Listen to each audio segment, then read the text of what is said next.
Welcome to Community News Media. My name is Lori Nussbaum, and today we are here to talk about the fastest growing sport in the nation, pickleball. And I have my guest here today, Miriam Benard. Miriam is an avid pickleball player who's going to tell us about her journey with pickleball. But before we start, we have a quick video that we want. This is topical on Monday night. I don't know how many people, but it's a lot. Paddle system to the hilt. Big courts fully packed. Today, 25, 30 people waiting. Okay, so there we see it. We finally got Tropical Park Right. pickleball courts. Yes. Before we get into that, I know we have a lot to talk about with what's going on in the community with Mhm. pickleball.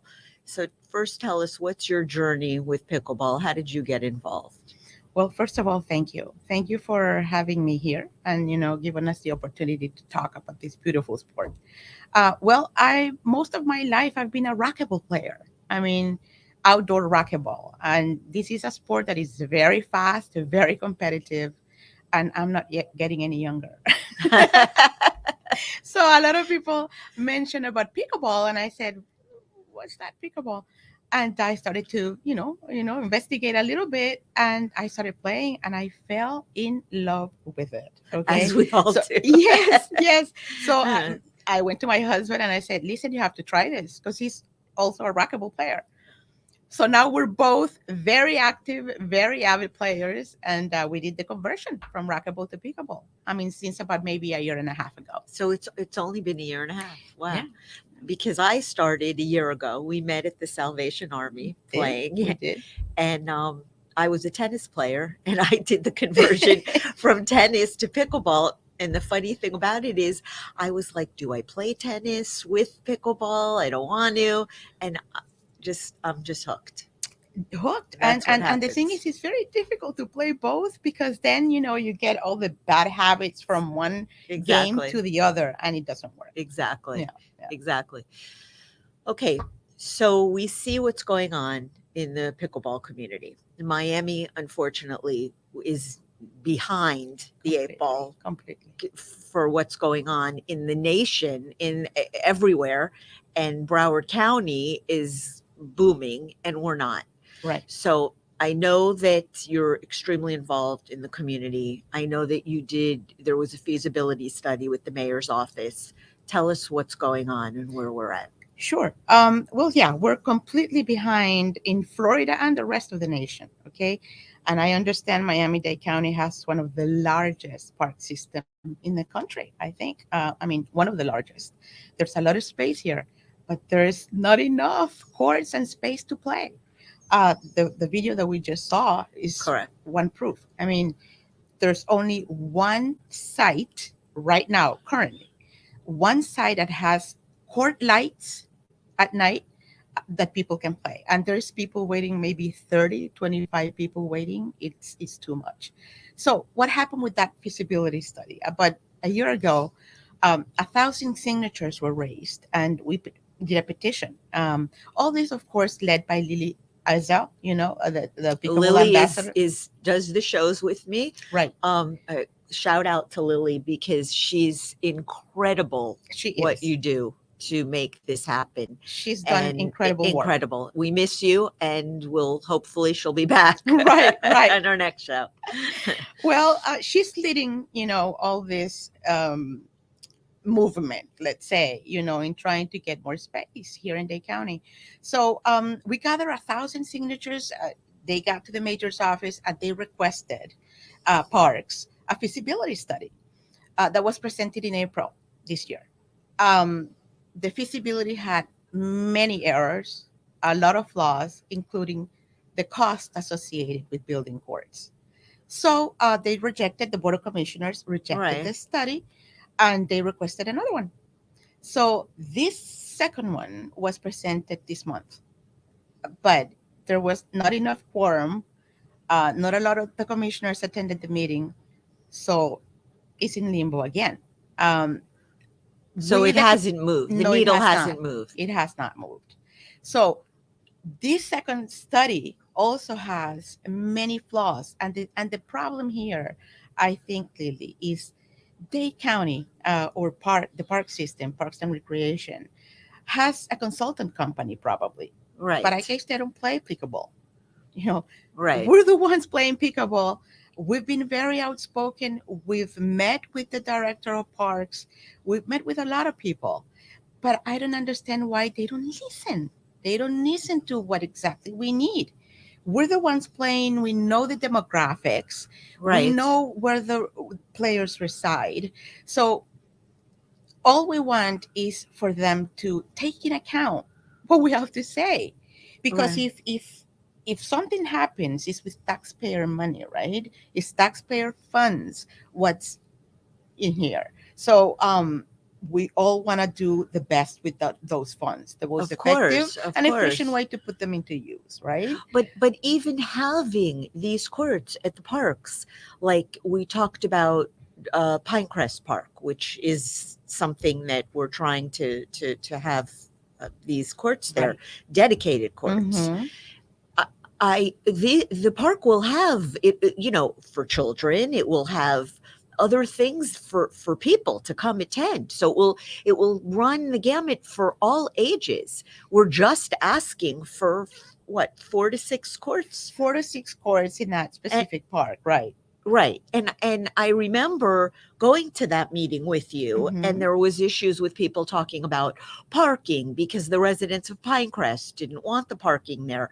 um it's up to the pickleball players to figure out how to get there. Right. Exactly. We're not asking for additional parking.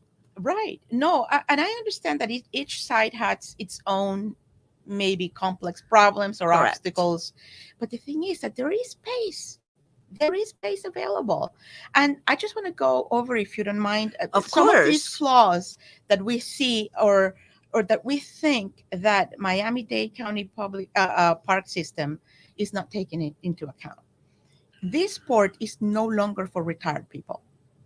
The most segment that has been growing for the last 2 3 years has been the segment from 18 to 34 years old. So Correct. this is a completely young, all ages kind of game. So we need lights in our parks, in our court sites, because people work, people go to study. I mean, right now we're going to change the hour, right? The time. So it's going to be dark sooner. So again, we need lights. And what they're proposing is this. Currently, and I just want to, read No, them no, because I want to no. make We sure I want have it. the This correct is what. before you go on. I just want to say, for those of you that are watching the show, please feel free to send a chat or ask us any questions, and we will be happy to answer them. Right, right. So right now we currently have 8 dedicated free courts in the public parks. Four in Tropical Park, the only ones that have lights. Then we have in Oliver, Miami Beach Park. Those are the only dedicated courts currently, right? The other issue and flaw of the feasibility studies is not only that there's no lights, but they're proposing blended courts. What does that mean? That they want to paint lines and share courts with the tennis community and with basketball players. So, in other words, sharing courts. Okay, that I understand is doesn't cost a lot of money to put those blended lines. However, that is a band-aid. We need long-term solutions. That is temporary. And believe Correct. me, I've witnessed problems with the tennis community arguing about playing time in the courts. So that will create only problems with sharing courts, right? So Correct. again, blended lines, and they're proposing, and the only blended current lines that we have right now Is in it Dade is it County the is Salvation? 5. No, it's 5. 5 blended courts, Miller Park and in other places. Um, so what is in the pipeline in these feasibility studies? They are proposing to have 28 blended courts sharing courts with the basketball and the tennis community. Okay. Okay. And they're proposing to build new dedicated pickleball courts without lights, because we haven't seen anything that states that the cost described are including lights, right? Correct. So Correct. they are proposing to have 32 new courts in All-Day County and in different sites. Blended courts. No, these are new These are new dedicated, dedicated. Okay. 32 Okay. plus 28 blended courts, Okay. right? Now, let me explain something. There is a company called Sports and Fitness Industry Association. They annually have a report called Sports, Fitness, and Leisure Activities Participation Study. And they come out with the figures of how many people per sport are actively playing, Right. right? So they came out with this study, and it's been also checked by the USA Pickleball Association.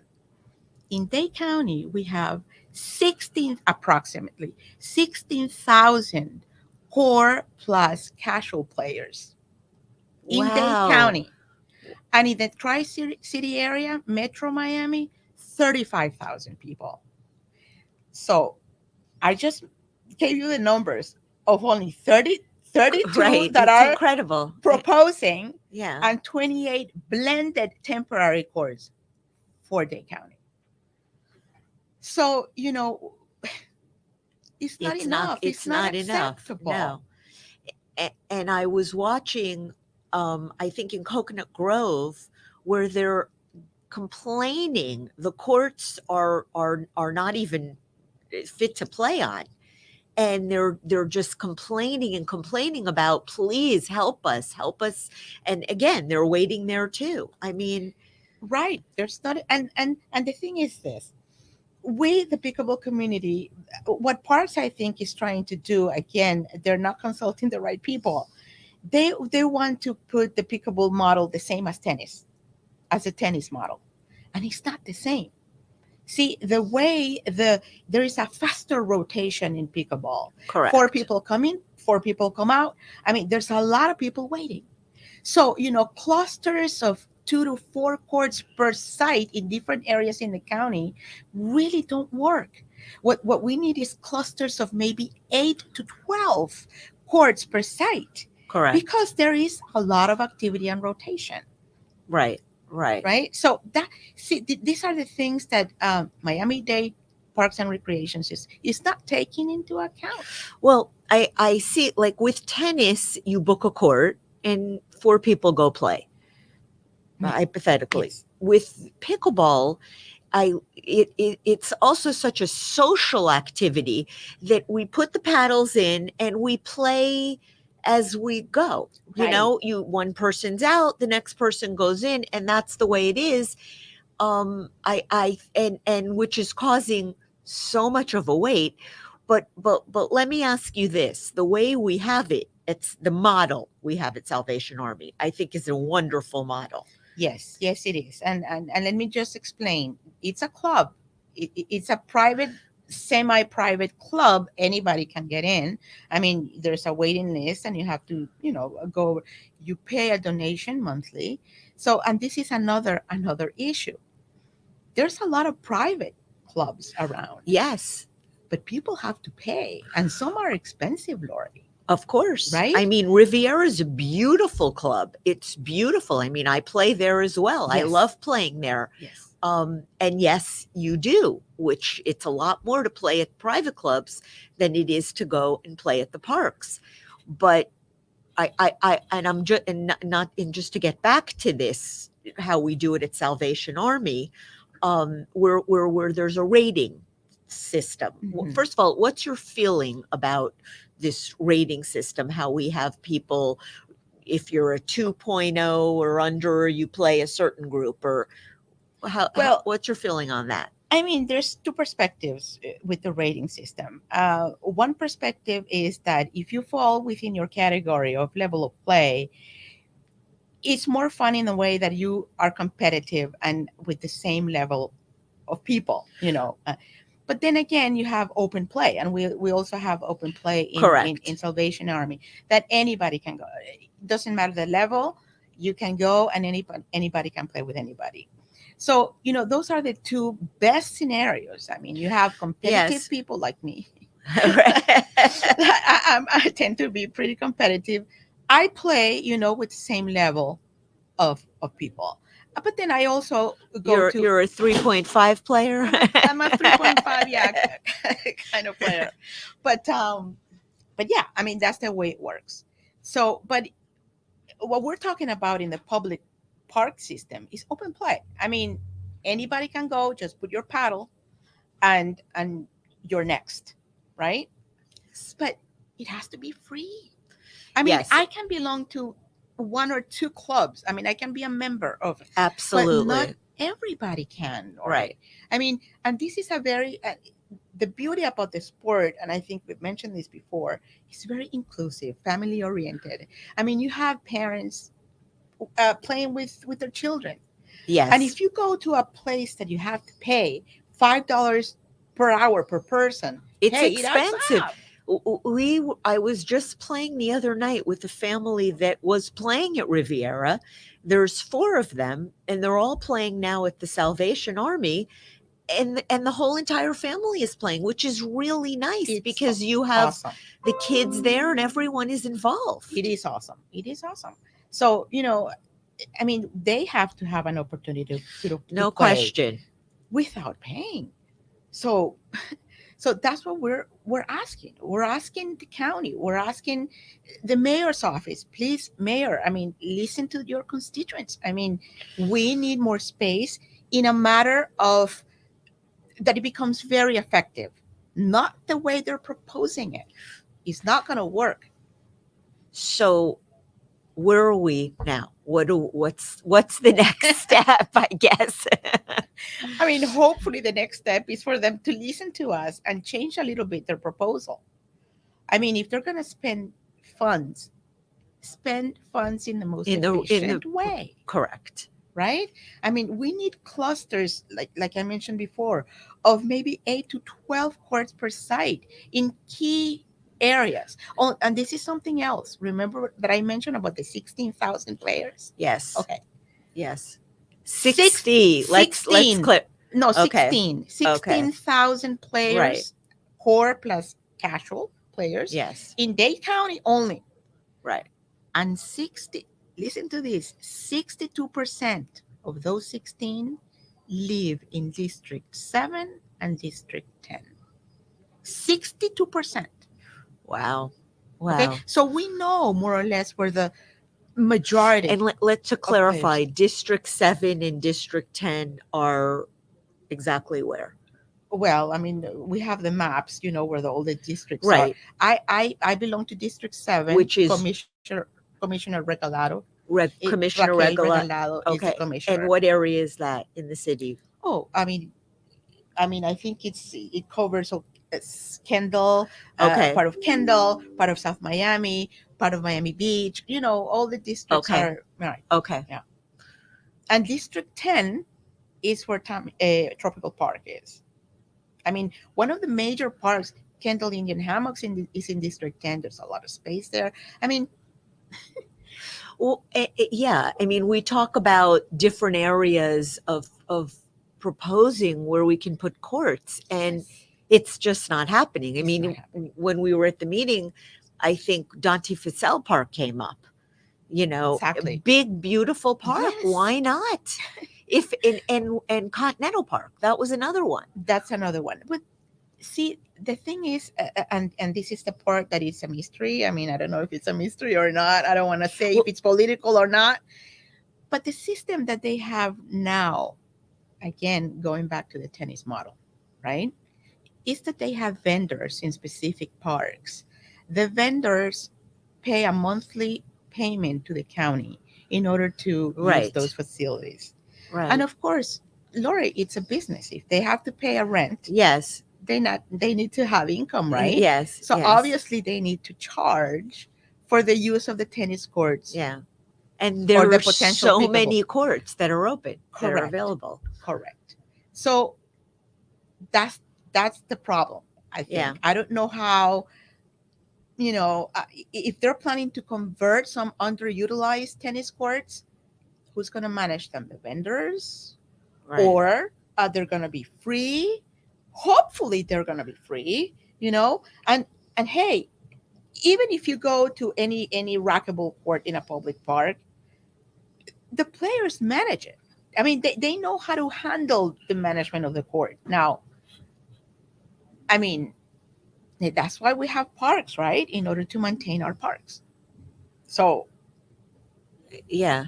It's, I'm sitting here and I'm listening to you and I'm like, okay, I remember I went to the meeting for Continental Park to discuss the pickleball courts, and then nothing happens. right, exactly, because there's no quorum in the board of commissioners, no rejection, no approval, and we're in the same place. I mean, Lily, again, it's been incredible the tasks that she's done. Amazing. Amazing. For the Unbelievable. past 4 years, she's been behind and after the county, for them to listen and thank God they did. They did, because they're doing at least these feasibility studies and they're coming up with these Correct. proposals. But they're not taking into account what we're outspoken. We've said this before in many meetings privately with them. Well, and I think now that the sport is becoming so incredibly popular, Mhm. it is on the forefront of everything. I mean, it's just quickly just becoming so extremely popular that maybe now they'll listen and Hopefully. we'll get something done. Hopefully, Lori. I mean, I mean, we don't know what else to do.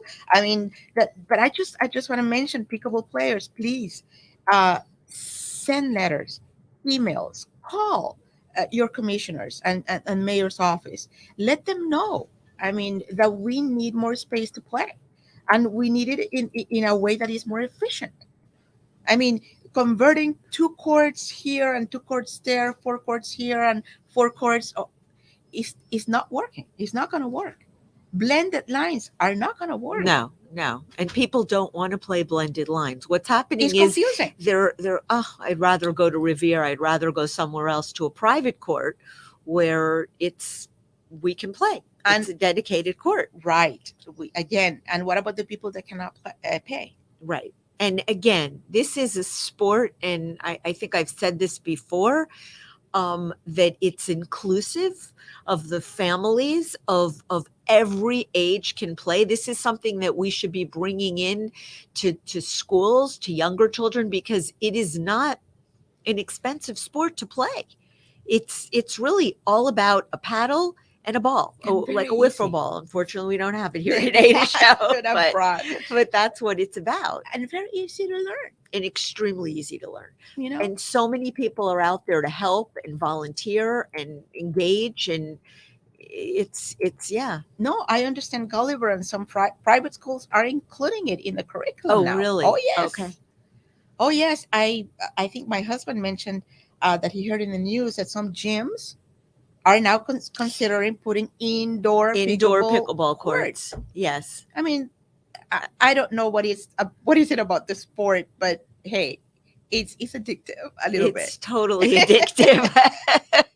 Which is why I enjoy doing this, and hopefully we can make a difference. Yes, hopefully, and that's why thank you so much for No, giving us this space. No, to talk about it. thank you so much for being here today. And let's see if we have anyone that has any questions or came in the chat. But I think that we want to let people know to please reach out to your commissioners. You can you feel free to go on. Is there a website that they can go on or reach? Well, see, each district has its own. Okay. Right. So they should call their own district commissioner, and or send a letter to the mayor's office. Yes. You know? Send a letter saying An email. Mm-hmm. Every voice will help. Absolutely. To make this happen. Absolutely. We need to have more space to play. Dedicated, lighted courts in public parks. to be able to have the opportunity for everyone to play. Everyone. And and I just want to say, we have, I think you were saying, so let me just say this: Tropical Park, the hours to play there are Monday through Friday, No, every day. Monday through Sunday, I'm Yeah, sorry, every every day, day. 7 days a week till 9 o'clock. Right. As long as the park is open and the lights, I believe they turn them off at 10 Oh, or okay. something like that. Okay. But in the afternoons, it's almost impossible. There's a lot of There's a lot people of there people, a lot of people. because they're the only courts available for free and that have lights. Correct. Yeah. Please, I mean, the police commissioners, please, Mayor Callis, listen to what your constituents are needing and are saying. Absolutely. Okay, well, Miriam, thank you so much for being here No, today, thank you, and we Lori. will have you back again. Sure. Hope to have better news. In the meantime, everyone, please just send a letter to the mayor and to your local constituents, Right. and your local commissioners. And thank you so much for being here, and thank you, Community News Media, for allowing us to show this, have this interview today to talk about pickleball. Thank you very much.